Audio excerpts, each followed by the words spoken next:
नमस्कार जय जगन्नाथ आम चैनल को आपण मानकु बहुत बहुत स्वागत। सांग माने आपण माने जानती आमर कार्तिक मास आरंभ हो सारी आमर जो 12टी मास रही सेथि मध्यरु कार्तिक मासर महात्म्य अन्यतम अटे। एही कार्तिक मास को आमे पुण्यर मास बोली मध्य जानी थाउ।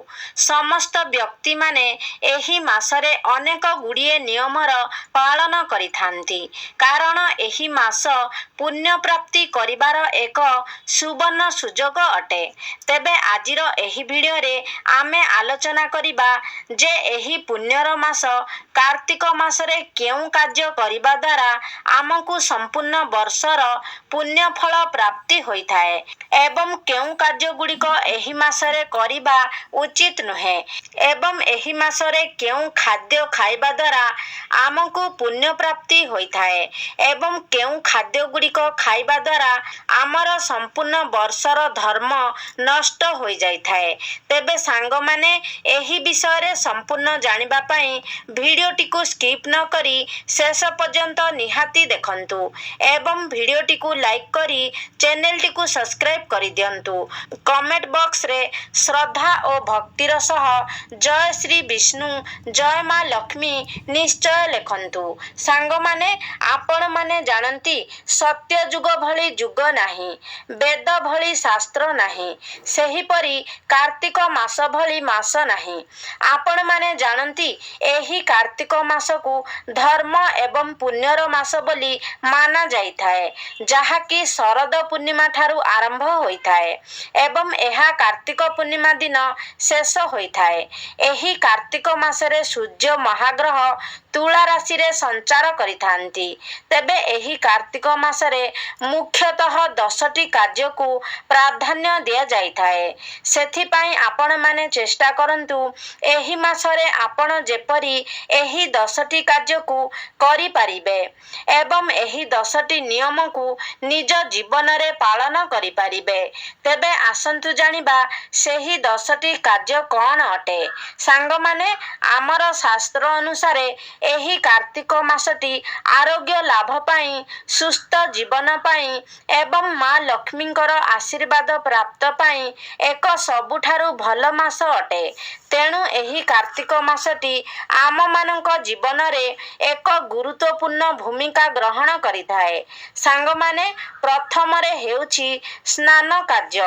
आपण माने अन्य दिन कौनसी ना कौनसी समय रे स्नान करिथांती मात्र जदि एही कार्तिक मासरे आपण प्रत्येक दिन प्रातः स्नान करंती सूर्योदय पूर्वरु निजर स्नान कार्य समापन करी वृंदावतीଙ୍କ निकटरे पूजार्चना करिथांती तेबे आपणकु अनंत कोटि पुण्य फल प्राप्ति होइथाए। आपण माने जानती जे एही कार्तिक मासरे प्रायतः तीर्थ नदी मानकरे स्नान करिबा उचित। तेबे आपणक घर पाखरे जदि कौनसी तीर्थ नदी नाही किंबा आपण कौनसी तीर्थ नदी रे स्नान करिबाकू जिबा संभव नुहे तेबे आपण घरे जेउ पानी रे स्नान करूछंती सेही पानी रे जदि किछि गंगा जल मिसाई स्नान करंती तेबे मध्य आपणकू सेतिकी पुण्य अर्जन होइथाए। आपण प्रातः स्नान करिबा द्वारा आपणकर शरीर निरोग रहिबा सहित आपणकर मन मध्य शांत रहिथाए। शास्त्र अनुसारे भगवान श्री विष्णु एही कार्तिक मासरे जल रे निवास करिथांती।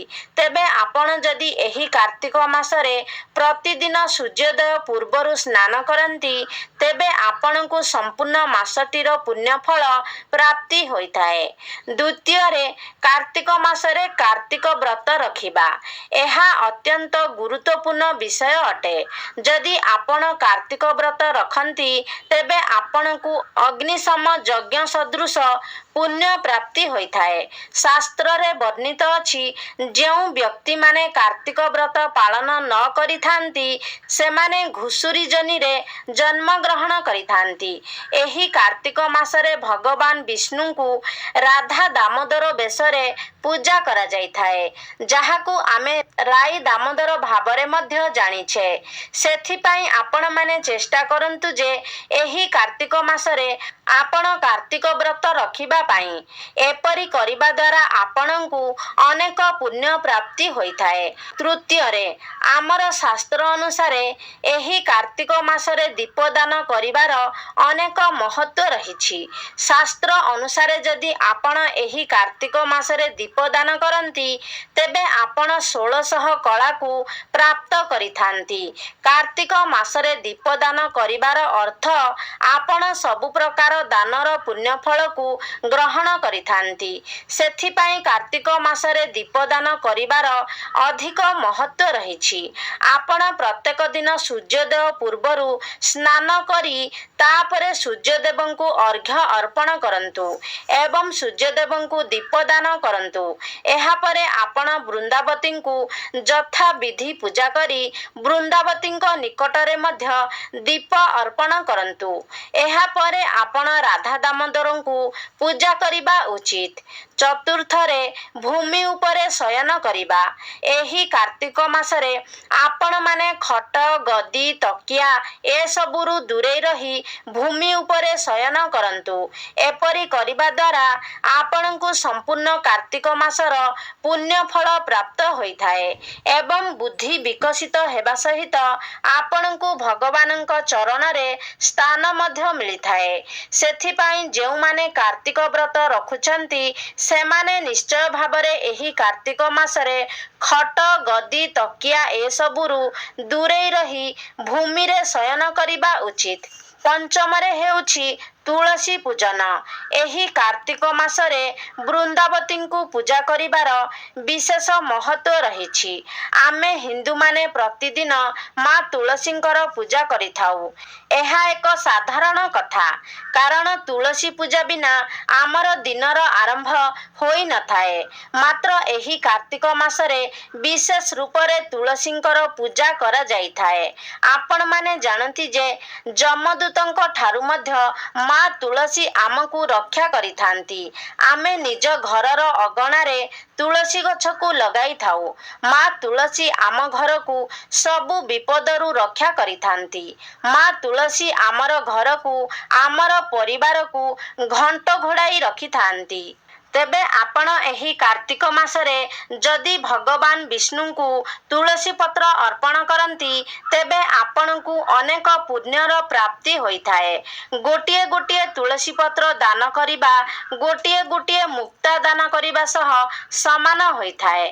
ବିଶେଷ କରି ଆପଣ ଯଦି ଏହି କାର୍ତ୍ତିକ ମାସରେ ଭଗବାନ ବିଷ୍ଣୁଙ୍କୁ 1,00,000ଟି ତୁଳସୀ ପତ୍ର ଅର୍ପଣ କରନ୍ତି, ତେବେ ଆପଣଙ୍କୁ ଅନନ୍ତ କୋଟି ପୁଣ୍ୟଫଳ ପ୍ରାପ୍ତ ହୋଇଥାଏ। ଏହି କାର୍ତ୍ତିକ ମାସରେ ଯଦି ଆପଣ ଭଗବାନ ବିଷ୍ଣୁଙ୍କୁ ତୁଳସୀର ମଞ୍ଜରୀ ଅର୍ପଣ କରନ୍ତି, ତେବେ ମଧ୍ୟ ଆପଣଙ୍କୁ ପୁଣ୍ୟ ଫଳର ପ୍ରାପ୍ତି ହୋଇଥାଏ।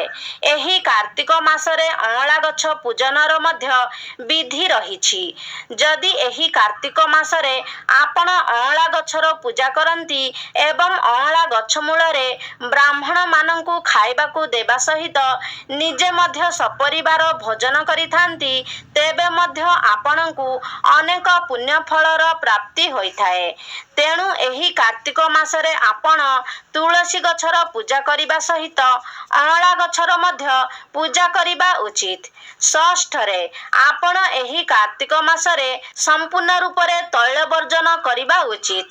ଏହି କାର୍ତ୍ତିକ ମାସରେ ଆପଣ ନିଜ ଶରୀରରେ କଦାପି ବି ତୈଳ ଲଗାନ୍ତୁ ନାହିଁ। ଏପରି କରିବା ଦ୍ୱାରା ଆପଣଙ୍କୁ କୌଣସି ପୁଣ୍ୟଫଳ ପ୍ରାପ୍ତି ହୋଇନଥାଏ। ସପ୍ତମରେ, ଆପଣ ଏହି କାର୍ତ୍ତିକ ମାସରେ ସାତ୍ତ୍ୱିକ ଭୋଜନ ଆହରଣ କରନ୍ତୁ। ଆପଣ ନିଜ ଖାଦ୍ୟ ଉପରେ ସଂଯମତା ରଖନ୍ତୁ। ଏହି କାର୍ତ୍ତିକ ମାସରେ ଆପଣ କେବେ ବି ଆମିଷ ଭକ୍ଷଣ କରନ୍ତୁ ନାହିଁ। ଏହି କାର୍ତ୍ତିକ ମାସରେ ଆପଣ ମୂଳା, ଗାଜର, ବିଟ୍, ପିଆଜ, ରସୁଣ, ହେଙ୍ଗୁ, ସଜନା ଛୁଇଁ, ବାଇଗଣ, ପାଣି କଖାରୁ, ପଣସ, ତରଭୁଜ, କଇଠ ଏବଂ ଯେଉଁ ଖାଦ୍ୟକୁ 2 ଥର ରୋଷେଇ କରି ଭୋଜନ କରାଯାଇଥାଏ ସେହିଭଳି ଖାଦ୍ୟକୁ ବର୍ଜନ କରିବା ଉଚିତ। ଯେପରି ସୁଜିରୁ ଆମେ ସୁଜି ହାଲୁଆ କରିଥାଉ କିମ୍ବା ଉପମା କରିଥାଉ, ତାହା ପ୍ରଥମେ ସୁଜିକୁ ଭାଜି ତାପରେ ଆଉ ଥରେ ସୁଜିକୁ ପକାଇ କରିଥାଉ। ଏହା 2 ଥର ରୋଷେଇ କରିବା ହେଲା। ସେଥିପାଇଁ ଏହିଭଳି ଭାବରେ ପ୍ରସ୍ତୁତ ହେଉଥିବା ଖାଦ୍ୟକୁ ଆପଣ କାର୍ତ୍ତିକ ମାସରେ ବର୍ଜନ କରିବା ଉଚିତ। ଏହା ସହିତ ଆପଣ ଏହି କାର୍ତ୍ତିକ ମାସରେ ସମ୍ପୂର୍ଣ୍ଣ ରୂପରେ ଆମିଷ ବର୍ଜନ କରିବା ଉଚିତ ଏବଂ ଅନେକ ପ୍ରକାରର ଡାଲି ଯେପରିକି ହରଡ଼ ଡାଲି, ମସୁର ଡାଲି, ଚଣା ଡାଲି, ମଟର ଏସବୁକୁ ମଧ୍ୟ ବର୍ଜନ କରିବା ଉଚିତ। ଏହି ସମୟରେ ଆପଣ କେବଳ ମୁଗ ଡାଲିକୁ ବ୍ୟବହାର କରିବା ହିଁ ସର୍ବୋତ୍ତମ ହେବ। ଏହି ସମୟରେ ଆପଣମାନେ ବାସି ଖାଦ୍ୟକୁ ମଧ୍ୟ ବର୍ଜନ କରିବା ଉଚିତ। କାର୍ତ୍ତିକ ମାସର ସପ୍ତମୀ ତିଥିରେ ଆପଣ ଅଁଳା କିମ୍ବା ରାଶିରେ ପ୍ରସ୍ତୁତ କୌଣସି ଖାଦ୍ୟ ଖାଇବା ମଧ୍ୟ ଉଚିତ ନୁହେଁ। ଅଷ୍ଟମୀ ତିଥିରେ ନଡ଼ିଆ ଖାଇବା ବର୍ଜିତ ଅଟେ। ତେଣୁ ଆପଣମାନେ ବିଶେଷ ରୂପରେ ନିଜର ଖାଦ୍ୟ ଉପରେ ଧ୍ୟାନ ରଖିବା ଉଚିତ। ଏହି କାର୍ତ୍ତିକ ମାସରେ ଆପଣ ସମ୍ପୂର୍ଣ୍ଣ ରୂପରେ ନିଜ ଖାଦ୍ୟ ପ୍ରତି ସଂଯମତା ରକ୍ଷା କରିବା ଉଚିତ। ଏହି କାର୍ତ୍ତିକ ମାସରେ ଆପଣଙ୍କୁ ନିଜର ଇନ୍ଦ୍ରିୟ ସଂଯମ କରିବା ମଧ୍ୟ ଆବଶ୍ୟକ ଅଟେ। ଯେପରିକି ଏହି ସମୟରେ ଆପଣ କେବେ ବି କାହାର ଖରାପ ଚିନ୍ତା କରିବେ ନାହିଁ କିମ୍ବା କୌଣସି ଖରାପ କର୍ମ ମଧ୍ୟ କରିବେ ନାହିଁ। ଏହି ସମୟରେ ଆପଣ ଲୋଭ, କ୍ରୋଧଠାରୁ ମଧ୍ୟ ନିଜକୁ ଦୂରେଇକି ରଖିବା ଉଚିତ। ଏହିଭଳି ଭାବରେ ଆପଣ ନିଜ ଇନ୍ଦ୍ରିୟକୁ ସଂଯମ କରିବା ଉଚିତ। ଏହା ମଧ୍ୟ କାର୍ତ୍ତିକ ମାସର ଏକ ବିଶେଷତ୍ୱ ଅଟେ। ଆପଣମାନେ ଜାଣନ୍ତି କି ଏହି କାର୍ତ୍ତିକ ମାସରେ ସ୍ନାନ ଏବଂ ଦାନ କରିବାର କେତେ ଅଧିକ ମହତ୍ୱ ରହିଥାଏ। ତେଣୁ ଆପଣ ଏହି କାର୍ତ୍ତିକ ମାସରେ ବ୍ରହ୍ମ ମୁହୂର୍ତ୍ତରେ ଉଠି ସ୍ନାନ କରିବାର ଆପଣଙ୍କୁ ପୁଣ୍ୟ ଫଳ ପ୍ରାପ୍ତି ହେବା ସହିତ ଆପଣ ଯଦି ଏହି କାର୍ତ୍ତିକ ମାସରେ ଦାନ କରନ୍ତି ତେବେ ମଧ୍ୟ ଆପଣଙ୍କୁ ଅନେକ ପୁଣ୍ୟ ଫଳ ପ୍ରାପ୍ତି ହୋଇଥାଏ। ତେଣୁ ଏହି କାର୍ତ୍ତିକ ମାସରେ ଆପଣମାନେ ବ୍ରାହ୍ମଣ ଏବଂ ନିଜର କୁଳ ପୁରୋହିତଙ୍କୁ ଦାନ ଦକ୍ଷିଣା ଦେବା ଉଚିତ ଏବଂ ବ୍ରାହ୍ମଣ ଭୋଜନ ମଧ୍ୟ କରାଇବା ଉଚିତ। ଆପଣମାନେ ଜାଣନ୍ତି ଯେମିତି ଶ୍ରାବଣ ମାସ ପ୍ରଭୁ ଭୋଳାଶଙ୍କରଙ୍କୁ ସମର୍ପିତ, ସେମିତି ଏହି କାର୍ତ୍ତିକ ମାସଟି ପ୍ରଭୁ ଶ୍ରୀ ବିଷ୍ଣୁଙ୍କୁ ସମର୍ପିତ। ତେଣୁ ଆପଣ ଏହି କାର୍ତ୍ତିକ ମାସରେ ବିଶେଷ ରୂପରେ ପ୍ରଭୁ ଶ୍ରୀହରି ବିଷ୍ଣୁଙ୍କର ପୂଜାର୍ଚ୍ଚନା କରିବା ଉଚିତ। ତ ସାଙ୍ଗମାନେ, ଆପଣମାନେ କାର୍ତ୍ତିକ ମାସରେ ପ୍ରତ୍ୟେକ ଦିନ ପ୍ରାତଃ ସ୍ନାନ କରିବା ସହିତ ସ୍ନାନ କରିସାରିବା ପରେ ମା ତୁଳସୀଙ୍କୁ ବିଧିବିଧାନ ପୂର୍ବକ ପୂଜାର୍ଚ୍ଚନା କରନ୍ତୁ ଏବଂ ମା ତୁଳସୀଙ୍କର ପରିକ୍ରମା କରନ୍ତୁ। ଏହା ସହିତ ଆପଣ ଏହି କାର୍ତ୍ତିକ ମାସରେ ପ୍ରତ୍ୟେକ ଦିନ ସାତ୍ୱିକ ଭୋଜନ ଆହରଣ କରିବା ସହିତ ନିଜର ଯଥାସମ୍ଭବ ଆପଣ ଦୁଃଖୀ ଦରିଦ୍ରମାନଙ୍କୁ ଏବଂ ଅସହାୟମାନଙ୍କୁ ସହାୟତା କରନ୍ତୁ, ଯାହାଦ୍ୱାରା ଆପଣ ଭଗବାନ ଶ୍ରୀ ବିଷ୍ଣୁଙ୍କ ଠାରୁ ଅସୀମ କୃପା ପ୍ରାପ୍ତ କରିପାରିବେ ଏବଂ ଆପଣଙ୍କର ଅନେକ ପାପ କ୍ଷୟ ହେବା ସହିତ ଆପଣଙ୍କୁ ପୁଣ୍ୟର ପ୍ରାପ୍ତି ମଧ୍ୟ ହେବ। ତ ସାଙ୍ଗମାନେ, ଆଶା କରୁଛି ଆଜିର ଭିଡ଼ିଓଟି ଆପଣମାନଙ୍କୁ ନିଶ୍ଚିତ ଭାବରେ ଭଲ ଲାଗିଥିବ। ଯଦି ଭଲ ଲାଗିଛି ତାହେଲେ ଲାଇକ୍ କରନ୍ତୁ, ସେୟାର କରନ୍ତୁ। ଆମ ଚ୍ୟାନେଲକୁ ଯଦି ସବସ୍କ୍ରାଇବ୍ କରିନାହାନ୍ତି ତାହେଲେ ସବସ୍କ୍ରାଇବ୍ କରିଦିଅନ୍ତୁ।